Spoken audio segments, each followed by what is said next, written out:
याद है आपको वो क्वेश्चन? हाँ सर। तो वो क्वेश्चन में पहला क्वेश्चन कौन सा बताया, ये बताना एक बार जरा। एक minute. Question number 2। Sir question number four 2। Four seven. Question number 2 है आपका, what were the causes of the revolt of 1958 sorry 1857 AD? Is it correct to call it the India's first war of independence? क्या ये कहना सही है कि ये India का फर्स्ट वॉर ऑफ इंडिपेंडेंस है? तो बताइए क्या ये सही है कहना? 1857 की जो क्रांति हुई थी, विद्रोह हुआ था, क्या ये पहली आज़ादी की लड़ाई है? यस सर, थी है सर।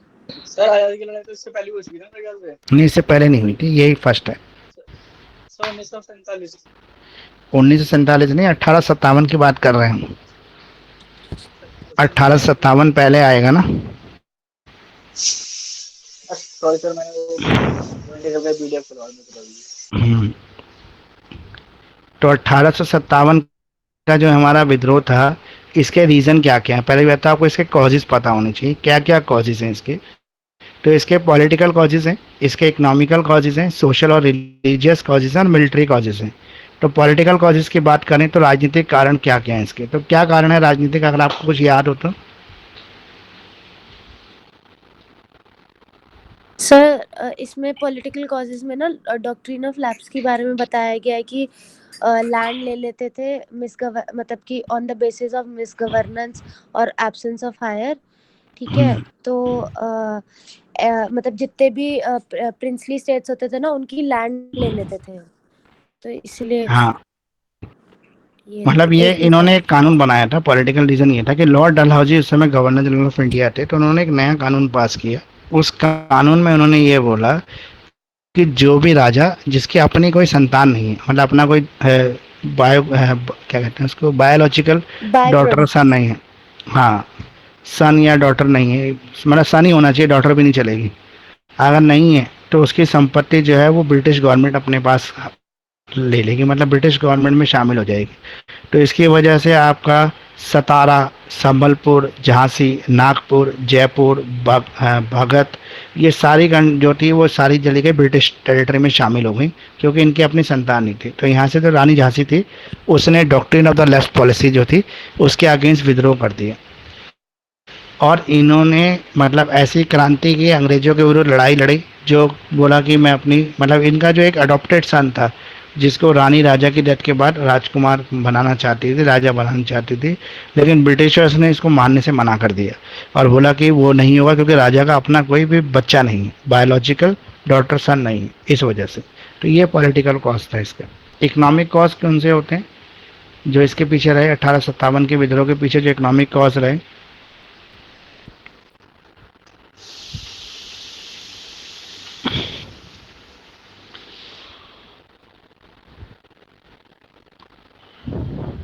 बोली बोली जल्दी। मतलब ब्रिटिशर्स इंडिया को एक ट्रेडिंग कंट्री के रूप में देखते थे ना, इनको यहाँ से सिर्फ पैसा कमाना था, बाकी किसी से कोई मतलब नहीं था।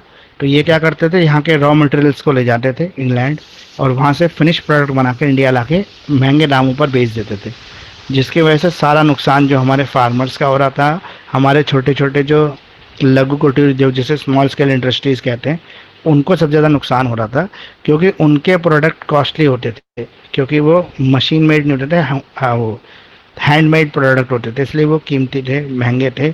और उनके कंपैरिजन में ये जो मशीनी प्रोडक्ट ब्रिटेन लेके आता था, ये सस्ते थे। तो मार्केट में इन सस्ते प्रोडक्ट की डिमांड ज़्यादा बढ़ रही थी, और लोग जो थे तो सस्ते होने की वजह से खरीद रहे, तो सस्ते भी थे और ड्यूरेबिलिटी भी ज़्यादा थी इनकी, मतलब ज़्यादा समय तक ये चलते थे, ड्यूरेबल ज़्यादा थे। तो इस वजह से इनकी डिमांड बढ़ी थी। उसके इकोनॉमिक कॉजेज ये थे कि उससे इंडिया के जो फार्मर थे, वीवर्स थे, और जो आपके लेबर थे या स्मॉल स्केल इंडस्ट्रीज के जो थे, वो सब लोग नुकसान में जा रहे थे, घाटे में जा रहे थे लगातार।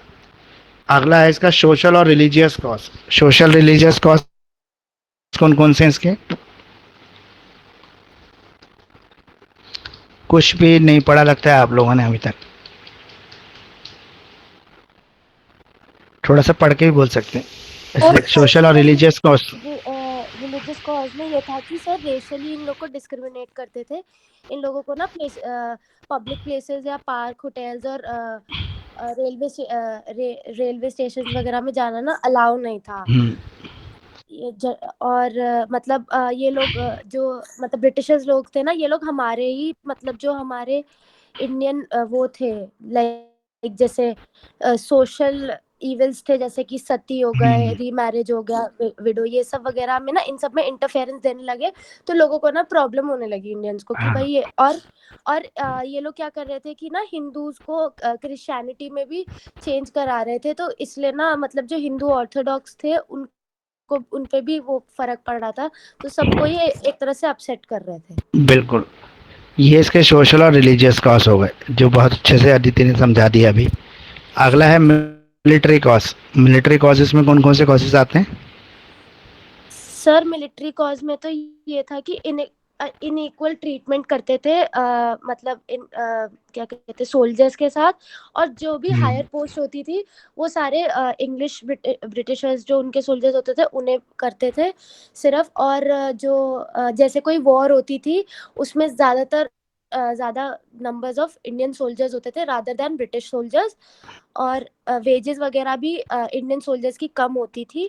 और सबसे ज़्यादा बुरा इंडियंस को ये लगा था जब उन लोग को बोला गया था कि इनके जो हम जैसे कि उनको हम मतलब प्रोहिबिशन दे दिया, मतलब प्रोहिबिट कर दिया था अपना कास्ट पहनने से, या मार्क्स जो होते हैं ना जैसे ओम या वगैरह जो ये लिखते थे ना, वो लोग वो सब मना कर दिया गया था, जिसकी वजह से प्रॉब्लम। और जो मेन इसमें वो था कि जब न्यू एनफील्ड राइफल्स आई थी और ग्रीस्ड कार्ट्रिज वाले जो वो थे बुलेट्स वो यूज होने लगे, तो उसमें ये था कि उनका ये उस टाइम रूमर्स फैले थे कि वो लोग पिग और काउ के उससे बना है, फैट से बना था, किसी से हाँ, बना था। फैट से। हाँ ठीक है। और सब हिंदू और मुस्लिम इस चक्कर में और वो बाइट ऑफ दोनों ही। करके वो यूज करना था, उसको बुलेट को डालनी होती थी। इस वजह से ये एक बहुत बड़ा ऑब्जेक्शन बन गया था, जिससे की वजह से रिवोल्ट ये जब ये चीज हुई तो मंगल पांडे ने ही एक सीनियर को मार के ये रिवोल्ट स्टार्ट किया था।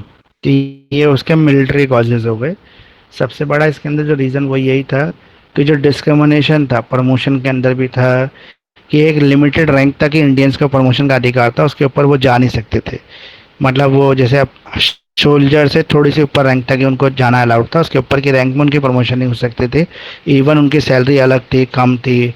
और दूसरा मेजर रीज़न जो था, ये जो नई राइफल आई थी, एनफील्ड राइफल आई थी, इसके जो कार्टेज थे वो ग्रीस थे। जो ग्रीस जो था वो एनिमल फैट से बना हुआ था, जिसमें पिग और काऊ के फैट थे वो। तो मुस्लिम और हिंदू दोनों उसके अगेंस्ट हो गए, क्योंकि हिंदुओं के लिए काऊ रिलीजियस है और जो मुस्लिम्स हैं उनके लिए पिग जो है वो बैन है, वो पिग्स का नाम भी ले सकते। अगला है कॉन्सिक्वेंसेज ऑफ द 1857 रिवॉल्ट। अब इसके कॉन्सिक्वेंस यानी कि आफ्टर इफेक्ट क्या हुए जब ये रिवॉल्ट हुआ पूरे देश के अंदर जो चला। तो आपको शायद ये नहीं पता होगा कि उस समय मैक्सिमम पार्ट के अंदर से हमने ब्रिटिशर्स को सत्ता से उखाड़ फेंक दिया था और कब्जा कर लिया था इंडियंस ने।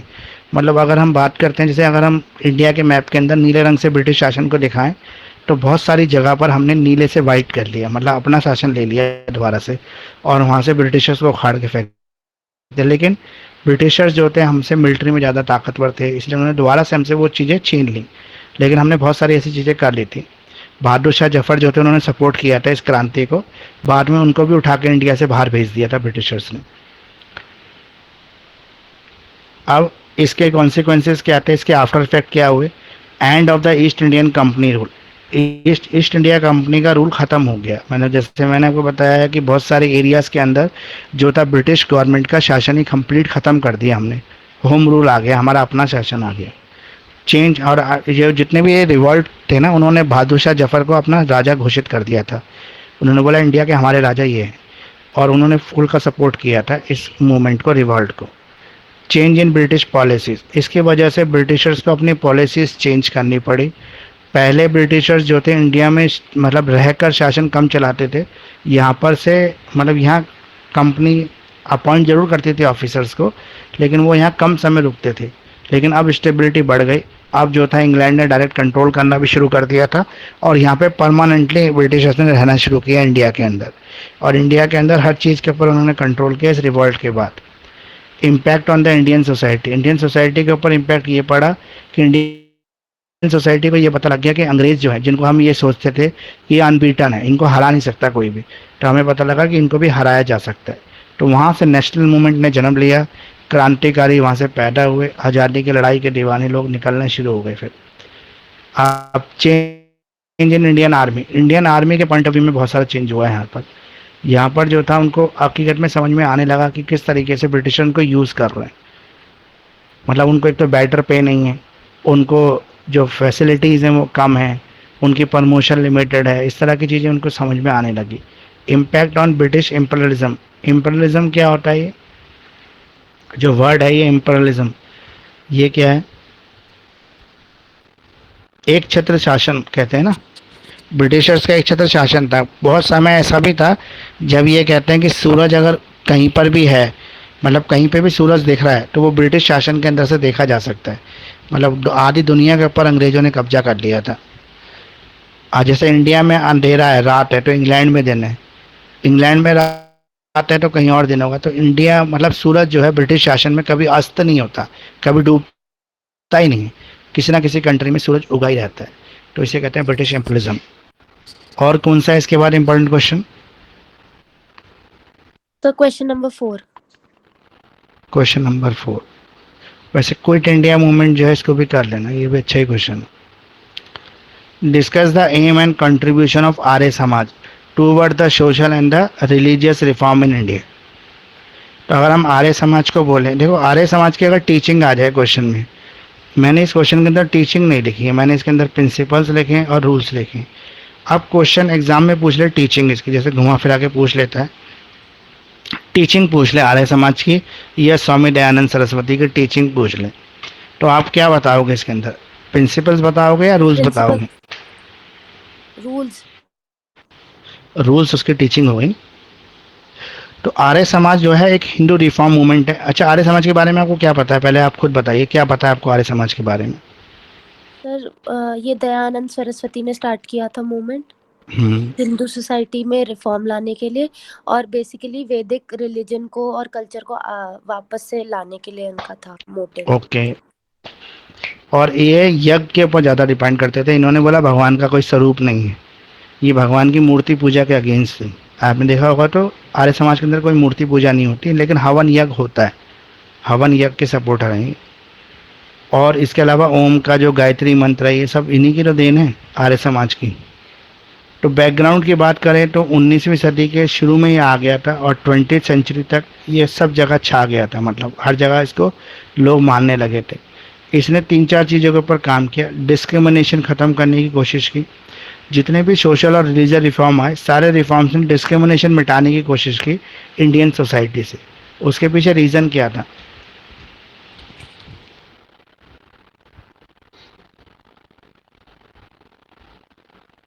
सर मुझे क्वेश्चन नहीं समझ आया, आपने पूछा क्या? मैंने पूछा कि जितने भी रिफॉर्मर्स आए, सोशल और रिलीजियस रिफॉर्मर आए, उन सारे रिफॉर्मर्स ने डिस्क्रिमिनेशन मिटाने की कोशिश की इंडियन सोसाइटी से। क्यों? मतलब सारे discrimination divide create unity among the people, development के लिए। क्योंकि अगर विकास करना है, आपको डेवलपमेंट करना है, तो डिस्क्रिमिनेशन मिटाना पड़ेगा, ख़त्म करना पड़ेगा। अगर डिस्क्रिमिनेट कर दोगे, सोसाइटी को डिवाइड कर दोगे, सोसाइटी प्रमोट कैसे होगी? होगी नहीं ना, एक पक्ष हमेशा कमज़ोर रह जाएगा, और अगर एक भी पक्ष कमज़ोर रहेगा तो होल डेवलपमेंट कैसे हो पाएगी? इसलिए इन्होंने डिस्क्रिमिनेशन के खिलाफ सब ने बोला है। जितने भी सोशल रिफॉर्मर हुए, जितने भी रिलीजियस प्रीचर हुए, सब ने डिस्क्रिमिनेशन के अगेंस्ट बोला है। चाइल्ड मैरिज में भी सब ने ही बोला है। जिस किसी के भी पूछ ले आपसे, रामकृष्ण परमहंस पूछ ले, और ये दयानंद सरस्वती पूछ ले, और कौन है इसके अंदर हमारे कोर्स में, और कौन कौन है, महर्षि जो है ना, महावीर जी पूछ ले, सब ने यही चीज़ें बोली। Discrimination, child marriage, operations of women, prevalence of superstitions और इग्नोरेंस, यही चीज़ें सब ने बोली कि अंधविश्वास मिटाओ, महिलाओं को सम्मान दो, उनको मेन स्ट्रीम में लेके आओ, चाइल्ड मैरिज पे रोक लगाओ, चाइल्ड लेबर पे रोक लगाओ, और डिस्क्रिमिनेशन पे रोक लगाओ। जैसे मैंने आपको पॉलिटिकल पेपर में बोला था कि कास्टिज्म, रियलिज्म, और तीसरा कौन सा था वो, कम्युनिज्म, इन तीनों में से कोई एक टॉपिक आता ही है एग्ज़ाम में। तो इसमें भी ऐसा ही है। पिछली बार देख लेना 2022 में कौन सा है। जैसे उसमें रियलिज्म आया था ना, आपकी आपको पॉलिटिकल में कौन सा आया था? Sir regionalism.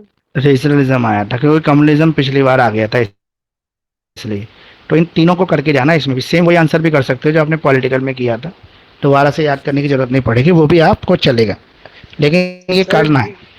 सर तीन क्या बताया था आपने, इसके इसके में क्या तीन बताए थे? कम्युनलिज्म, रीजनलिज्म अच्छा अच्छा, और कास्टिज्म। ठीक है सर। ये तीनों मतलब सांप्रदायिकता, क्षेत्रवाद और जातिवाद, इनमें से कोई एक टॉपिक आएगा आपको, दोनों के अंदर ही, हिस्ट्री में भी है, पॉलिटिक्स साइंस में भी है। तो इन्होंने कहा कि हमें westernisation of Indian culture, Indian culture का थोड़ा सा वेस्टर्नाइजेशन करना पड़ेगा, हमें ब्रिटिशर से कुछ चीज़ें सीखनी पड़ेंगी।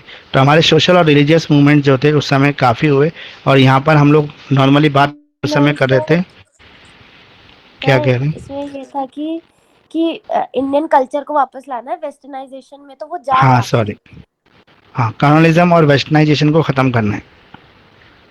आगे है इसके अंदर कि हमें जो है रिलीजियस रिफॉर्म मूवमेंट जो है हमारी उस समय बढ़ रही थी, मतलब उनकी तादाद बढ़ती चली जा रही थी। हम जो है आज़ादी की तरफ बढ़ रहे थे, और हमारे जो ये आज़ादी के लिए जो फ्रीडम फाइटर्स थे उनकी तादाद बढ़ी, तो दिस मूवमेंट को इन्होंने सपोर्ट किया। Revivals of the Indian culture and the society, free India from the shackles of the colonialism and the backwardness, the Arya Samaj was one of the most important of this movement. तो आर्य समाज सबसे important समर्थक रहा है इनका, जहाँ पे इन्होंने कहा कि कम्युनिज्म को ख़त्म करना चाहिए और बैकवर्डनेस को ख़त्म होना चाहिए। तो इसके प्रिंसिपल्स क्या क्या हैं? सिद्धांत, प्रिंसिपल मतलब सिद्धांत। पहला है Vedas are the ultimate authority on the religion and the morality. जो वेद हैं वो अल्टीमेट अथॉरिटी हैं। किसकी अल्टीमेट अथॉरिटी है? रिलीजियन की और मॉरलिटी, धर्म की और नैतिकता की। अगर धर्म और नैतिकता को आपको सीखना है तो आपको वेद पढ़ने चाहिए, क्योंकि इनका मैसेज भी था ना, बैक टू वेदास। आर्य समाज का एक स्लोगन है बैक टू वेदास, हमें वेदों की तरफ वापस जाना है। आज भी ये कहते हैं इसको कि वेद पढ़ने चाहिए। सब कुछ वेदों के अंदर लिखा हुआ है कि आपको किस उम्र में क्या करना चाहिए, किस उम्र में किस वो आश्रम का पालन करना चाहिए, वो सब आपका वेद बताते हैं। तो Arya Samaj believe that Vedas are the ultimate authority on the religion the morality. The Vedas are the considered to be divine revolution and the Arya Samaj regards them as the only source of knowledge and the truth। तो बोला कि सच्चाई का अगर truth का एक ही source है वो है Arya Samaj. God is one, eternal and all powerful. भगवान जो है वो एक है, आपके अंदर है और पावरफुल है, सबसे ज़्यादा पावरफुल भगवान है। तो इन्होंने ऐसा क्यों बोला भगवान आपके अंदर है?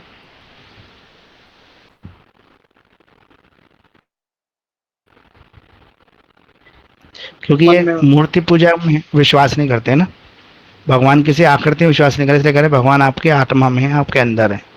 इसलिए आत्मा गॉड इज में हो गए। कंसीडर टू बी, हाँ God is consider to be creator of the universe. भगवान को इस विश्व को बनाने वाला बोला गया है। Source of all knowledge and wisdom, भगवान के पास सारी नॉलेज है, सारा विजडम है। सोल इज इमॉर्टल, ये इमॉर्टल जो वर्ड है इसका मतलब क्या है? अमर।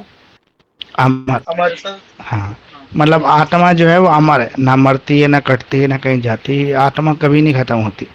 तो Arya Samaj believe that the soul is immortal and that is transmigrate from one body to another after the death. मौत के बाद एक शरीर दूसरे शरीर को चेंज कर लेती है आत्मा। The soul is consider to be a source of consciousness and essence of the life.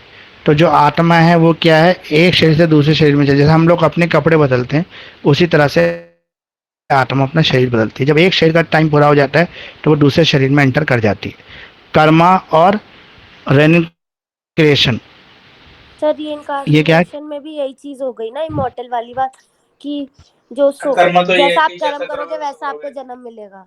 हाँ, मतलब ये विश्वास करते थे कि जो भी आप इस जन्म के कर्म करेंगे उसका फल आपको अगले जन्म में मिलेगा, और जो इस जन्म में आप भोग रहे हैं वो पिछले जन्मों का कर्म है आपका। तो कर्म के हिसाब से ही आपको जन्म मिलता है, या कर्म के हिसाब से आपकी स्थिति जो परिस्थिति है वो आपको भोगनी पड़ती है। तो आर्य समाज ये बिलीव करता है कि doctrine of the karma which state that the actions of an individual determine their fate in this life. उसका जो भविष्य है वो उसी के कर्मों के ऊपर डिसाइड करता है कि नेक्स्ट जन्म में वो क्या होगा। Doctrine of the reincarnation hold that the soul transmitted from one body to another based on the actions of the individual. तो एक शरीर से दूसरे शरीर में जाने के लिए आत्मा जो है वो इन्हीं कर्मों के ऊपर डिपेंड करती है। धर्म, धर्म का मतलब क्या है? ड्यूटी।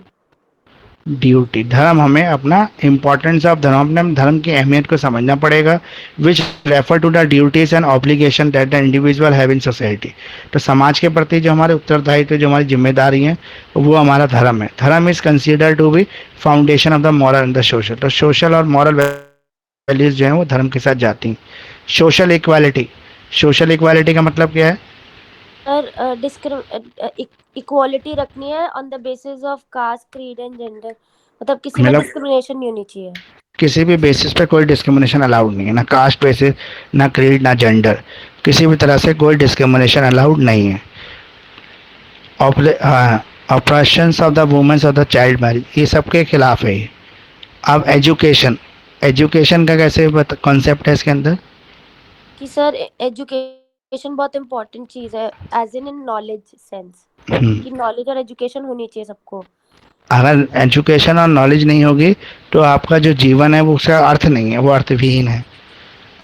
अब है रूल्स ऑफ आर्य समाज। ये आर्य समाज की टीचिंग भी कह सकते हैं इसको आप, रूल्स भी कह सकते हैं। Acceptance of the Vedas as the ultimate authority. Veda को एक अल्टीमेट अथॉरिटी के रूप में माना गया है, मतलब हर परिस्थिति का जो निष्कर्ष हाल है वो वेदों के पास है। तो एक तरह से ज्यूरिस्ट, जिस जज का काम करता है वेद। वेद आपको जीवन का हर चीज़ बताता है। अब वर्शिप ऑफ वन गॉड, एक भगवान की पूजा करना। ये लोग एक भगवान की पूजा में विश्वास करते हैं। तो एक गॉड की पूजा में विश्वास करते हैं, इसका मतलब भगवान एक है इनके लिए, उसके अलग अलग रूप नहीं है। अब हमारे लिए अलग अलग रूप हैं, ब्रह्मा विष्णु महेश, 3 भगवान हैं। उसके बाद बहुत सारे और देवी देवता हैं, राम है, कृष्ण है, और भी सब लोग हैं। अब है प्रैक्टिस ऑफ यज्ञ। ये यज्ञ के प्रैक्टिस में विश्वास करते हैं, कहते हैं जितना यज्ञ में आहुति डालते हैं उतना हमारी अंतरात्मा पवित्र होती है, उतना हमारे जो रिचुअल्स और जो हमारे फोर फादर्स होते हैं, एंसेस्टर्स होते हैं, वो भी खुश होते हैं इनसे, यज्ञ की आहुतियों से। यज्ञ करने में मतलब विश्वास करते हैं आर्य समाजी लोग। और गायत्री मंत्र आपको पता है, फेमस है इनका, जो सभी लोगों को पता ही होगा। प्रमोशन ऑफ स्वदेशी, स्वदेशी को प्रमोट किया इन्होंने बाइकआउट किया है फॉरेन गुड्स को। बोला है कि हमें फॉरेन गुड्स का बाइकआउट करके स्वदेशी को अपनाना चाहिए। और है एलिमिनेशन ऑफ सोशल एबिल्स, सोशल एबिल्स को एलिमिनेट करना है सोसाइटी से हट। जैसे चाइल्ड मैरिजेस हैं, डिस्क्रिमिनेशंस है, और भी कोई सोशल मैरिज होता है जैसे वुमेंस के खिलाफ है, सती प्रथा है, इन सब के अगेंस्ट हैं ये लोग, सोशल जो एबिल्स हैं उनके खिलाफ हैं। अगला है प्रमोशन ऑफ एजुकेशन। ये बताइए, प्रमोशन ऑफ एजुकेशन, एजुकेशन का प्रमोशन करने के लिए इन्होंने बहुत सारे इंस्टीट्यूशन खोले थे। आर्य समाज के स्कूल भी होंगे, आपने देखे होंगे, स्कूल्स हैं, कॉलेजेस भी हैं इसके। Sir DAV. हाँ, डीएवी जैसे आपका है वो दयानंद एंग्लो वैदिक है उसकी फुल फॉर्म, यानी कि ये दयानंद सरस्वती द्वारा स्थापित किए गए इंग्लिश स्कूल थे। तो एजुकेशन के ऊपर भी इनका ध्यान रहा।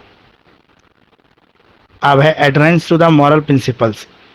मॉरल प्रिंसिपल्स के साथ समझौता करके, सामंजस्य स्थापित करके आगे करना, ताकि high moral principle including the truthfulness of the non violence and the self control.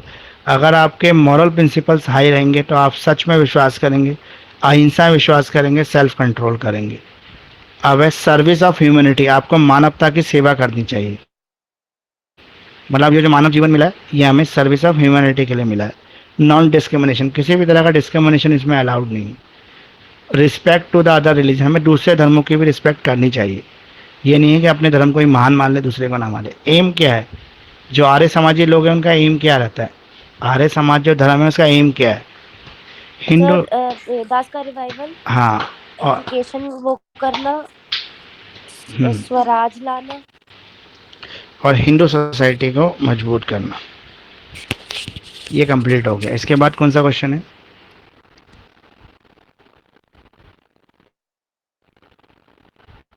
वैसे इसमें कंट्रीब्यूशन में बहुत कुछ लिखा हुआ है, इसका एक बार आप पढ़ लेना। जितना हमने ऊपर पढ़ा है ना, प्रिंसिपल्स और रूल्स पढ़े हैं, उसी को कंट्रीब्यूशन में लिखा है मैंने। क्वेश्चन नंबर 7, राजा राम मोहन राय का इंडियन रेनेसांस, मतलब इंडिया के परिवर्तन में योगदान रहा है 19वीं सदी के अंदर। पुनर्जागरण कहते हैं इसको, रेनेसांस मतलब पुनर्जागरण। तो इंडिया के पुनर्जागरण में क्या रोल रहा है राजा राम मोहन राय का। तो मेन इनका जो सती प्रथा के खिलाफ ही नाम लिया जाता है कि इन्होंने वो बंद करवाई थी, सती प्रथा इन्होंने ही बंद करवाई थी ना। फिफ्थ क्वेश्चन करा रहा है। आपने कौन सा बोला फिर? मैं सेवेंथ बोला सर। सेवन्थ बोला है, रुको फिर सेवन्थ ले जाता हूँ। फिफ्थ भी 2 बार है इसमें, सुभाष चंद्र बोस भी है फिफ्थ में। सिक्स है भीमराव अंबेडकर। भीमराव अंबेडकर के बारे में पढ़ लेना, कुछ आ भी सकता तो है। वैसे पता है आपने ना नंबरिंग ना गड़बड़ कर दी थी, तो भीमराव अंबेडकर आपका 7 पड़ता है। अब आपने जो वो नोट्स बताया उस हिसाब से तो फिर नहीं नहीं, जिस हिसाब से पॉइंट बताया वो तो यही बताया, कास्ट मूवमेंट। ठीक है सर। वैसे वो नंबरिंग गलत है क्योंकि 5 2 बार लिख गए हैं। Write an article on the caste movement. Caste movement के ऊपर आर्टिकल बताना है आपको।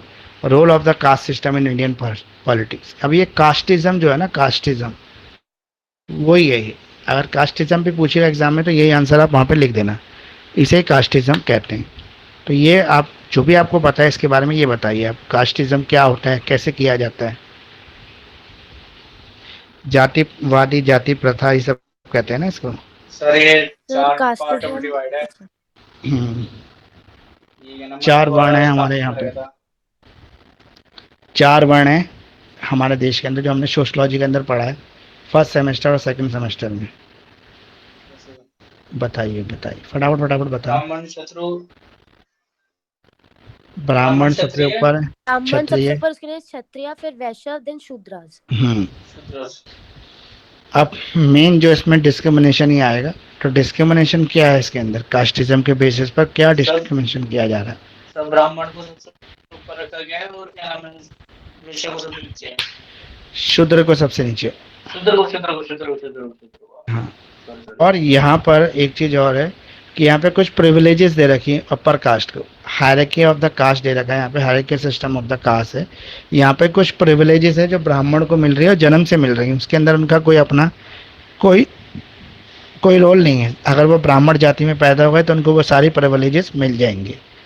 अगर हम बात करते हैं हमारे वेद मतलब एशियंट हिस्ट्री की, तो उस समय ये जो थे मनु स्मृति से ये कास्टिज्म आया था इंडियन सोसाइटी के अंदर।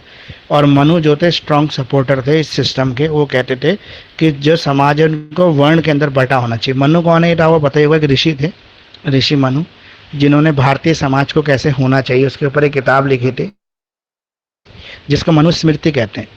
अभी जो वर्ड है स्मृति, इसका मतलब क्या होता है, श्रुति और स्मृति 2 चीजें हैं जो हमारे इतिहास से निकल कर आई हैं। तो फर्क क्या है श्रुति और स्मृति में? पता नहीं सर। जो हिंदी का वर्ड है स्मृति, स्मृति का मतलब क्या होता है, याददाश्त। श्रुति श्रवण से निकला है, श्रवण मतलब सुनना। जो हमने सुना वो हमारी श्रुतिज होती हैं। जैसे पहले के टाइम पे किसी भी चीज़ को लिखा नहीं जाता था, हमारे दादा ने हमारे पिताजी को बताया, पिताजी ने हमें बताया, हमने अपने बच्चों को बता दिया, ऐसे आगे चलता था ये लोग। तो इसे कहते हैं श्रुतिस, और इसे ही कहते हैं स्मृति। जो जो याद रह गया वो आगे हमने आने वाली जनरेशन को बता दिया। तो मनुस्मृति जो है वो कहीं रिटर्न फॉर्म में तो है नहीं। मनु ने को भी कुछ कहा होगा अपने शिष्य को, उन्होंने उस बात को सुना और आगे समाज में फैलाया उस बात को कि किस तरह से भारतीय समाज को होना चाहिए। तो मनुस्मृति के स्मृति मतलब जो भी याद रहा लोगों को, मनु का दिया हुआ लेक्चर उतना उन्होंने उनको फॉलो कर लिया। तो उसमें यही बताया गया कि 4 वर्ण के अंदर समाज को बांटना चाहिए ताकि हर प्रक्रिया सुचारू रूप से चलती रहे। हर वर्ण को अपना ही प्रोफेशन फॉलो करना चाहिए। अगर एक वर्ण दूसरे के काम में इंटरफेयर करेगा तो समाज का चक्का जो है वो चलेगा नहीं, रुक जाएगा। तो डिस्क्रिमिनेशन इसलिए बताया गया है यहाँ पर, इसको जस्टिफाई करते हुए इन्होंने बोला है कि डिस्क्रिमिनेशन इसलिए होना चाहिए कि एक जाति अगर नीची रहेगी और एक जाति ऊंची रहेगी तो ऊंची जाति वाला धार्मिक कर्म कांड ये सब कर सकता है और नीची जाति वाला उसके सेवादार के रूप में काम कर सकता है। अगर ये काम कोई करने को तैयार नहीं होगा, एक जाति को हम नीचा नहीं बोलेंगे, तो जो गंदगी उठाने का काम है, नालियाँ साफ करने का काम है या और सड़कें झाड़ू लगाने का काम है, ये कौन करेगा? फिर कोई भी इसको करने को तैयार नहीं होगा। निचला काम कोई नहीं करना चाहता, इसलिए हमें जाति व्यवस्था बनानी जरूरी है। इस तरह से उन्होंने समाज को बांट लिया। अब आया कॉलोनियल ईरा जब ब्रिटिश आ गए, तो ब्रिटिश के यहाँ पे तो ऐसा कुछ चलता ही नहीं था। वहाँ पे तो क्लास सिस्टम था, कास्ट सिस्टम होता ही नहीं था। वहाँ पे तो था middle class, upper class, lower caste. फिर हमारे यहाँ पे एजुकेशन ले आए वो, जब वो फॉर्मल एजुकेशन लेके आए इंडिया के अंदर, तो हमने बहुत सारी चीज़ें उनसे सीखनी शुरू की। हमने वहाँ किताबों में पढ़ा कि डिस्क्रिमिनेशन जैसी कोई चीज़ होती ही नहीं है, कास्ट सिस्टम कुछ है ही नहीं, सिर्फ क्लास सिस्टम होता है। क्लास आप अपनी मेहनत से चेंज कर सकते हो। मतलब आज अगर आप मिडिल क्लास में थोड़ा सा मेहनत करके आपने ज़्यादा पैसा कमा लिया, तो आप अपर क्लास रिच क्लास में पहुँच गए, रिचेस्ट क्लास में पहुँच गए। आपने कुछ गड़बड़ कर दी, आपका बिजनेस फेल हो गया, तो आप दोबारा मिडिल क्लास में आ गए, फिर पुअर क्लास में चले गए। तो ये सब चलता रहता है। तो वो तो समाज की प्रकृति के साथ चलता है, समाज का जो बदलाव है उसके साथ वो चलता रहता है। लेकिन अगर हम ये थोप दें किसी के ऊपर कि आपका जिस जाति में जन्म हुआ है आप केवल वही प्रोफेशन करोगे, आप चमार के घर पैदा हुए तो आप जूते का ही काम करेंगे, आप भंगी के घर पैदा हो गए तो आपको नालियाँ ही खोलनी पड़ेगी, तो ये तो सही नहीं है। क्योंकि क्या है, एक चमार का या भंगी का बच्चा जो है वो एजुकेशन हासिल कर कर कोई अच्छी पोस्ट पर नहीं जा सकते। जैसे डॉक्टर भीमराव अम्बेडकर, तो उनको कितनी डिफिकल्टीज़ का सामना करना पड़ा एजुकेशन लेने के लिए। स्कूल में बैठने का राइट नहीं है, बालकनी से खिड़की से वो पढ़ाई कर रहे हैं। तो ये सब चीज़ें डिस्क्रिमिनेशन को बताती हैं। तो इंडियन सोसाइटी के साथ डिस्क्रिमिनेशन जो है वो लगातार ऐसे ही चलता रहता है, चलता रहा मतलब। तो कास्ट मूवमेंट आई, बहुत सारे लोग आए, रिफॉर्मर्स आए, उसमें भीमराव अम्बेडकर सबसे बड़ा रिफॉर्मर रहे जिन्होंने कास्ट सिस्टम बदलने की कोशिश की। और भी बहुत सारे, ज्योतिबा फूले, बहुत सारे और लोग थे, जैसे राजा राम मोहन राय भी इसके सपोर्टर थे, दयानंद सरस्वती ने भी इसको सपोर्ट किया। तो और भी लोगों ने सपोर्ट किया। कुछ मूवमेंट्स भी हैं जिसके थ्रू कास्टिज्म जो है इंडिया से ख़त्म होना शुरू हुआ। तो कास्टिज्म के ऊपर पूरा लिखना है आपको इसके अंदर, ऐसे की तरह। Role of caste system in Indian politics. अगर हम इंडियन पॉलिटिक्स में बात करें तो ये क्वेश्चन भी आ जाता है आपको एग्जाम में कि कास्टिज्म का इंडियन पॉलिटिक्स में क्या रोल है, किस तरह से कास्टिज्म जो है इंडियन पॉलिटिक्स से जुड़ा हुआ है। तो आज भी अगर हम देखें तो जाति के नाम पर तो आज भी रिजर्वेशन है, आज भी पॉलिटिकल रिजर्वेशन दिया जाता है कि ये जाति जो है इसके लिए ये सीट रिजर्व है, इसी जाति का उम्मीदवार यहाँ से लड़ पाएगा। ये कुछ लोगों ने तो पार्टी भी अपनी पॉलिटिक्स जो है वो जाति के आधार पर ही कर रखी। जैसे बीएसपी है, वो अपने आप को दलित की पार्टी कहती है, दबे कुचले वर्गों की पार्टी कहती है, यानी कि एससी एसटीज़ की पार्टी कहती है। तो पार्टियों का बंटवारा हो रखा है, वोट का बंटवारा हो रखा है, वोटर्स का बंटवारा हो रखा है इसके नाम पे कास्टिज्म। वोट बैंक की राजनीति बहुत साल तक कांग्रेस यूज़ करती रही, दलितों के वोट को लेती रही। तो ये सब कास्टिज्म के अंदर आएगा आपका। अगला क्वेश्चन जो रियलिज्म है, वो क्षेत्रवाद है, वो आपका पॉलिटिकल साइंस में आ ही गया। और कौन सा क्वेश्चन है 7 के बाद इम्पोर्टेंट? सर 8th है, फिर उसके बाद 9th है, 9th वाला करा दीजिए। 9th आपका टेररिज्म। टेररिज्म तो आतंकवाद है, इसके ऊपर तो आप बहुत कुछ लिख सकते हो, क्योंकि इंडियंस के पास तो सबसे ज़्यादा मटेरियल टेररिज्म के ऊपर ही हो सकता है, क्योंकि हम बहुत सालों से टेररिज्म ही तो झेल रहे हैं। जब से आज़ाद हुए हैं आज कितने साल, 75 साल से ज़्यादा हुए, लेकिन टेररिज्म हमारा पीछे नहीं छोड़ रहा है। टेररिज्म हमारे ऊपर लगातार हमारे पास बुरी तरीके से पीछे लगा पड़ा है। तो इसको एक बार पढ़ लेना, कोई भी डाउट रहेंगे तो कल एक क्लास लेके फिर इसको एक्सप्लेन कर दूंगा। अगला क्वेश्चन कौन सा है इसमें? 11। महात्मा गांधी का नॉन वायलेंस जो है ना, इसको भी एक बार पढ़ लेना। अहिंसा के जो शस्त्र हैं महात्मा गांधी के। What are the problem of Indian society during the 19th century renaissance, मतलब पुनर्जागरण, 19वीं सदी का जब पुनर्जागरण हुआ उसके क्या प्रॉब्लम्स थी इंडियन सोसाइटीज़ की? तो पहले ये सोशल प्रॉब्लम। सोशल प्रॉब्लम में आपके कास्ट सिस्टम आ गया, वुमेंस राइट, वुमेंस के पास राइट नहीं। तो देखो वुमेंस के लिए एक, मुझे अभी नाम याद नहीं आ रहा, एक हस्बैंड वाइफ थे, दोनों टीचर थे, उन्होंने वुमेन एजुकेशन पे बहुत बढ़िया काम किया था। उससे पहले वुमेन्स के पास राइट ही नहीं होते थे पढ़ने के, मतलब वुमेन्स को पढ़ने ही नहीं देते थे, कहते थे कि लड़की को पढ़ने का कोई अधिकार ही नहीं होना चाहिए। जैसे आज भी मुस्लिम धर्मगुरु यही कहते हैं कि जो वुमेन है उनके पास पढ़ने का राइट नहीं है, उनको पढ़ना ही नहीं चाहिए। मुस्लिम जितने भी धर्मगुरु आज के भी हैं वो यही कहते हैं कि मुस्लिम वुमेन्स को पढ़ने का कोई राइट नहीं। उनको सिर्फ किस लिए अल्लाह ने पैदा किया है, उनको अल्लाह ने इसलिए जन्म दिया है कि वो संस्कृति को आगे बढ़ाएं, इस्लाम धर्म का आगे बढ़ाएं, बच्चे करें, अपने पति की सेवा करें और हमेशा पति को भगवान के बराबर दर्जा, मतलब पति के अंदर भगवान देखते रहें। और जो दूसरा क्या कहते हैं उसको, घर परिवार का ध्यान रखें, बच्चों का ध्यान रखें और बच्चों को इस्लाम की प्रीचिंग करें, अच्छे मुस्लिम बनाएं, मुस्लिम तैयार करें। ये ड्यूटी है महिलाओं की, कोई अधिकार नहीं है उनके पास। मुस्लिम लॉ के अंदर अगर हम पढ़ेंगे, अभी आपके पास मुस्लिम लॉ आएगा 6 सेमेस्टर में, जब आप जाएंगे तो आप पढ़ेंगे कि सबसे बुरी कंडीशन में जो है मुस्लिम महिला है, मुस्लिम वुमेन्स के पास कोई भी राइट नहीं है, मुस्लिम हस्बैंड के पास सारे राइट्स हैं। तो वुमेन्स राइट्स की बात होती रही, ये सोशल प्रॉब्लम थी हमारी। चाइल्ड मैरिजेज सबसे बड़ी बुराई थी इंडिया के अंदर, छोटे छोटे बच्चों की शादी हो जाती थी। उसके इफेक्ट ये होते थे कि फॉर एग्जांपल लड़की की शादी 8 साल की उम्र में कर दी, उसका गौना करेंगे 12-13 साल की उम्र में, लेकिन उससे पहले अगर उसके हस्बैंड बीमार हो गया, उसकी डेथ हो गई, तो वो छोटी उम्र में विधवा हो जाती थी, फिर विडो रीमैरिज हो नहीं सकती थी इंडिया के अंदर, तो उसका पूरा जीवन खराब हो जाता था लड़की का। वो एक मेंटल ट्रॉमा में चली जाती थी, उसको यही नहीं समझ में आता था कि उसने गुनाह क्या किया, उसको अपनी गलती का ही नहीं पता लगता था। अनटचेबिलिटी, अनटचेबिलिटी सबसे बैड इफेक्टेड थे। लोअर कास्ट के साथ बहुत ज़्यादा डिस्क्रिमिनेशन किया जाता था। पब्लिक चीज़ों का वो इस्तेमाल नहीं कर सकते थे, पब्लिक पैसेज का भी यूज़ नहीं कर सकते थे, मतलब उनके लिए चलने के लिए कच्चे रास्ते जंगलों खेतों से उनको जाना पड़ता था। कल्चरल प्रॉब्लम, अगर हम कल्चर की बात करें तो हमारा जो इंडियन कल्चर है उसके अंदर भी कई कमियां थी। जैसे ये सारी कल्चर की जो है, जैसे आपका डिस्क्रिमिनेशन सोसाइटी हो गया, जैसे हिंदू मुस्लिम के झगड़े हो गए आपके, या फिर आपका जो ये अनटचेबिलिटी हो गया, चाइल्ड मैरिज हो गया, सब कल्चर के साथ जुड़े हुए थे। इलिटरेसी, अनपढ़ होना, जो हमारी इंडियन सोसाइटी थी वो अनपढ़ थी। अनपढ़ होना सबसे ज़्यादा बुराई थी। क्यों? क्योंकि हमें अच्छी चीज़ों का ज्ञान नहीं मिल पाता था, एजुकेशन नहीं मिल पाती थी। जब फॉर्मल एजुकेशन ये ब्रिटिशर्स हमारे इंडिया में लेके आए, तब जाके हमारी जो ये सोसाइटी इम्प्रूव हुई है, हमें कई चीज़ों के बारे में पता लगा, हमने अपने राइट्स को भी पहचाना। लैंग्वेज बैरियर, जो भाषा थी वो इंडिया में तो बहुत सारी लैंग्वेजेस है, हर 100-200 किलोमीटर पे भाषा बदल जाती है इंडिया के अंदर ऐसे। तो यहाँ पर जो कम्युनिकेशन है वो धीरे धीरे कमज़ोर हो जाता है। एक जैसे अगर हम मान लो साउथ इंडिया चले जाए, वहाँ लोग तमिल बोलते हैं, कन्नड़ा बोलते हैं, है ना, आंध्र प्रदेश में चले जाते हैं तो वो आंध्रा बोलने वाले लोग हैं, तो हम लोग वहाँ पे कम्युनिकेट ही नहीं कर पाएंगे, तो हमारे आपस में इंटरेक्शन ही नहीं हो पाएगा, तो लैंग्वेज बैरियर्स आ जाएंगे। पॉलिटिकल प्रॉब्लम, पॉलिटिकल प्रॉब्लम में कौन कौन सी प्रॉब्लम थी? पहला है कॉलोनियल रूल। जो ब्रिटिशर्स ने बहुत सालों तक हम पे राज किया, उनका एक ही मकसद था कि इंडिया को एक मतलब पैसा कमाने वाली फर्म की तरह वो देखते थे कि किस तरीके से हम ज़्यादा पैसा इंडिया से कमा सकते हैं। लैक ऑफ पॉलिटिकल रिप्रेजेंटेशन, हमारे यहाँ पे सबसे बड़ी कमी ये रही कि कोई भी अच्छा पॉलिटिकल लीडर ही नहीं आया। जब ये लोग आए, जैसे महात्मा गांधी जब आए, तो उनके साथ साथ और बहुत बड़े पॉलिटिकल लीडर्स आए, जैसे नेहरू जी आए, गोपाल कृष्ण गोखले आए, लाला लाजपत राय आए, ऐसे बहुत सारे, सरदार भगत सिंह आए, बहुत सारे बड़े बड़े लीडर्स आए, तब जाके हमें पता लगने लगा कि हमारे कुछ राइट्स हैं। और कौन सा क्वेश्चन है इसके बाद?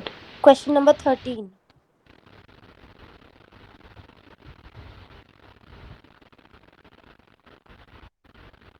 Question number 13, describe the non corporation movement of 1920 AD, what extent did it success. असहयोग आंदोलन, सबसे सफल आंदोलन अगर गांधी जी का कोई था तो असहयोग आंदोलन ही था, सबसे ज़्यादा सफल आंदोलन। इसलिए कहते हैं इसको क्योंकि इस मूवमेंट में महिलाएं, पुरुष, बच्चे सब शामिल हो गए थे और लोगों ने धर्म त्याग दिया था। हिंदू, मुस्लिम, सिख, ईसाई सारे भाइयों की तरह मिलकर इस ऑपरेशन में लग गए, इस मूवमेंट में लग गए। अगर गांधी जी इस मूवमेंट को थोड़े दिन और चलने देते तो हमारा देश जो 1947 में फ्री हुआ वो शायद बहुत पहले ही फ्री हो जाता, 1927 में शायद फ्री हो जाता, लेकिन इसको विड्रॉ कर दिया गांधी जी ने। बीच में चलते हुए मूवमेंट को विड्रॉ उन्होंने किया, जबकि ये मूवमेंट हाई सक्सेस एक्ट में जा रहा था। नहीं नहीं, रॉलेट एक्ट की वजह थोड़ा ना किया था इसको सर। वो वाला केस हुआ था जो वो आग लगी थी। हाँ, चौरी चौरा इंसिडेंट था, उसकी वजह से इसको विड्रॉ कर लिया था गांधी जी ने। वो इसलिए कर लिया था क्योंकि जो प्रोटेस्टर थे, जो आंदोलनकारी थे, जिनको गांधी जी कहते थे अहिंसा आपको सर्वधर्म मानना है, परमो धर्म अहिंसा मानना है, नॉन कॉरपोरेशन मूवमेंट, अंग्रेजों के साथ सहयोग नहीं करना, बस इतना ही बोला। लेकिन उन्होंने क्या किया कि प्रोटेस्ट करने गए थाने के बाहर, तो वहाँ पर इन्होंने क्या किया कि कुछ झगड़ा हो गया और वहाँ पे बहुत सारे इंडियन अपॉइंटेड जो थे, जो पुलिस के अंदर थे, ब्रिटिश पुलिस के अंदर, उन लोगों को इन्होंने थाने में बंद करके आग लगा दी पूरे थाने को। वहाँ पे बहुत सारे लोग जल गए, जिसमें ब्रिटिशर्स के साथ साथ इंडियंस भी थे। तो गांधी जी को ये इंसिडेंट अच्छा नहीं लगा और गांधी जी ने सोचा कि ये मूवमेंट ऐसे आगे और भी चलेगा और लोग इस तरीके से मतलब एक दूसरे के ऊपर अहिंसा का इस्तेमाल करेंगे, इसलिए गांधी जी ने तुरंत उसी दिन इस विड्रॉ को वापस, मतलब इस मूवमेंट को वापस ले लिया। और यहाँ सबसे बड़ी गलती थी महात्मा गांधी की, जिसको उन्होंने बाद में माना भी।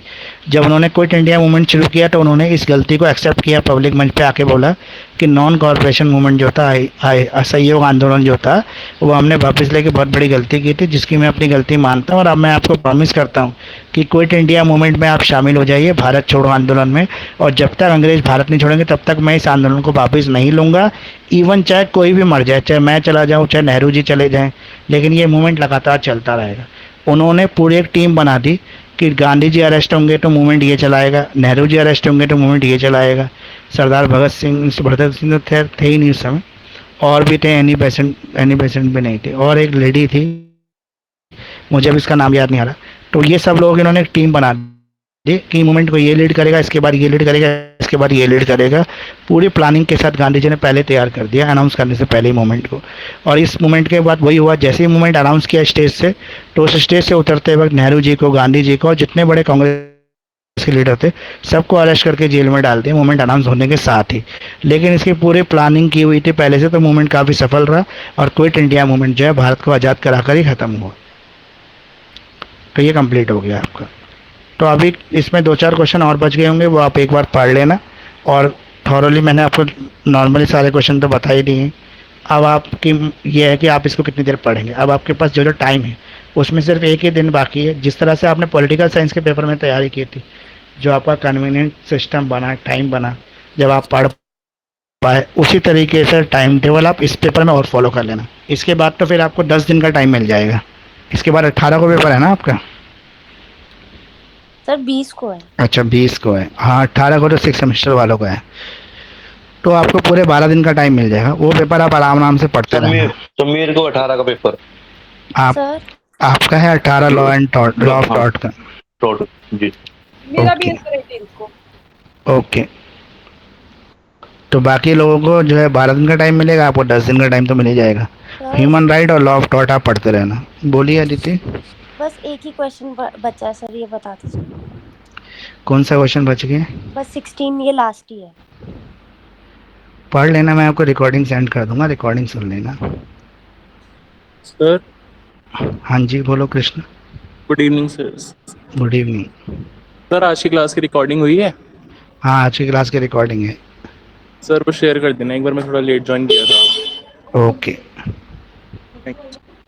Explain the role of Swami Vivekananda towards the awakening of India. Swami Vivekananda का क्या रोल है इंडिया को जागरण करने के लिए, इंडिया को जगाने के लिए? तो आपको एक चीज़ समझना चाहिए कि अगर आइडियल यंगस्टर बोला जाए तो स्वामी विवेकानंद है, जिनकी लाइफ स्टोरी और लाइफ जीने का जो तरीका है उसको आज भी बहुत सारे इंडियंस फॉलो करते हैं। और इन्होंने एक बार जाके यूएस के अंदर, अमेरिका के अंदर जो है, इन्होंने एक भाषण दिया था जिसको स्पिरिचुअल मूवमेंट माना जाता है पूरे इंडिया के लिए। मतलब इनकी कहानी ये है कि एक अपना धर्म गुरु ढूंढ रहे थे, रामकृष्ण परमहंस इनके गुरु थे स्वामी विवेकानंद के। ये ऐसे व्यक्ति को गुरु बनाना चाहते थे जो इनसे ज़्यादा काबिल हो, इनसे ज़्यादा ज्ञान रखता हो। तो ये शास्त्रार्थ करते थे, उसमें कोई इनसे जीत नहीं पाता था। आज तक ये रिकॉर्ड था कि कोई भी इनसे जीत नहीं पाया, हर किसी को ये हरा दिया। इनके पास बहुत नॉलेज थी, बहुत ज़्यादा इन्होंने धार्मिक किताबें, ग्रंथ वगैरह सब पढ़ रखे थे। तो रामकृष्ण परमहंस इनके जो स्पिरिचुअल गुरु थे, वो एक बार उसके पास गए तो वो ठीक है बिल्कुल अंधे थे और उनको भगवान देखते थे रामकृष्ण परमहंस को, और वो उन्हीं से शिक्षा लेते थे। तो इन्होंने उसके साथ शास्त्र करने का चैलेंज ले लिया और उन्होंने भी ले लिया। उन्होंने इसको शास्त्र में हरा दिया स्वामी विवेकानंद को, तो इन्होंने उनको अपना गुरु मान लिया। तो रामकृष्ण परमहंस जो है मिशन जो है वो यहीं से शुरू हुआ, इन्हीं के थ्रू।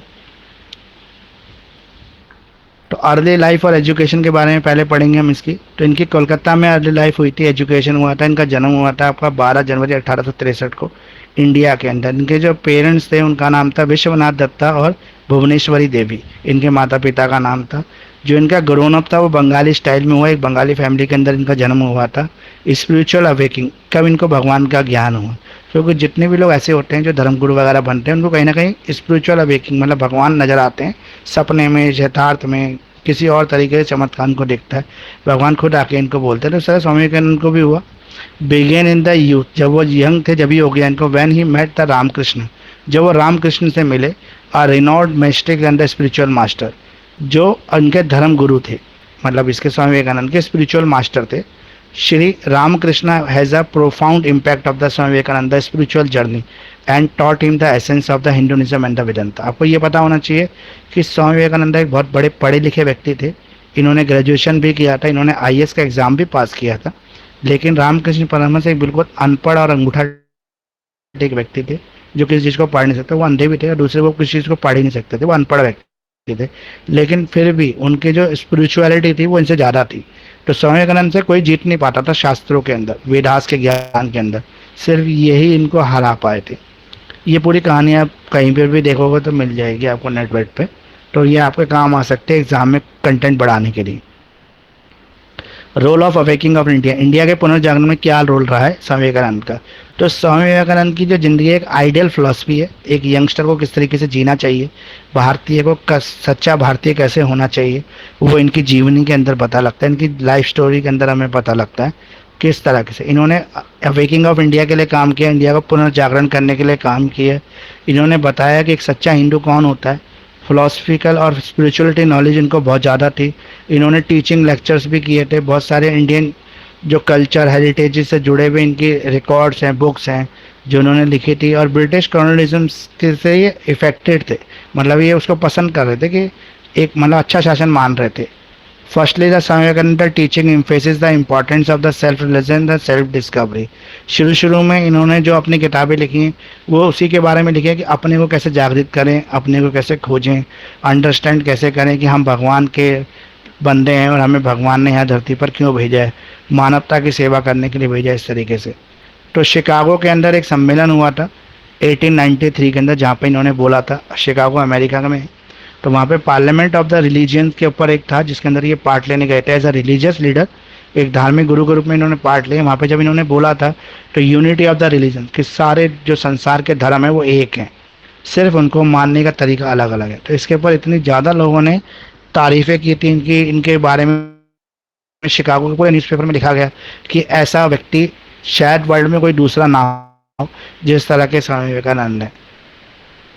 तो हमें भी एक मतलब गर्व की बात है। लेकिन इनकी डेथ जो थी बहुत छोटी उम्र में ही हो गई, ये बहुत जल्दी ही चले गए, इनकी कोई शादी वादी भी नहीं हुई थी। तो spiritual awaking of the essentials of the liberation of the British colonialism, he argued that Indian reject the culture and the intellectual dominations of the British and embrace their culture and the spiritual heritage। मतलब ये इसलिए support करते थे कि British system के अंदर किसी भी तरह का कोई डिस्क्रिमिनेशन, कोई कास्टिज्म, ऐसी कोई चीज़ नहीं थी, इसलिए इनको वो चीज़ पसंद थी। दूसरा, इनको एजुकेशन पसंद थी ब्रिटिश सिस्टम की, वो एजुकेट करते हैं इंडियंस को, सच्चा जो एजुकेशन है वो उन्हीं के पास है। तो रामकृष्ण मिशन से जब ये जुड़े तो इन्होंने वहाँ पे रामकृष्ण परमहंस मिशन की शुरुआत की, जो आज भी एक ट्रस्ट के रूप में चल रहा है, इनके जाने के बाद भी चल रहा है। और मिलियंस ऑफ फॉलोवर्स जो हैं वो इनके पूरे ऑल ओवर वर्ल्ड में, इंडियंस भी हैं और वर्ल्ड में भी हैं। लीगेसी, जो इनकी वसीयत थी, इनके जो वारिस हैं वो कौन है, तो ये खुद किसके वारिस थे, रामकृष्ण परमहंस के थे, और इन्होंने उन्हीं के टीचिंग को आगे फैलाया।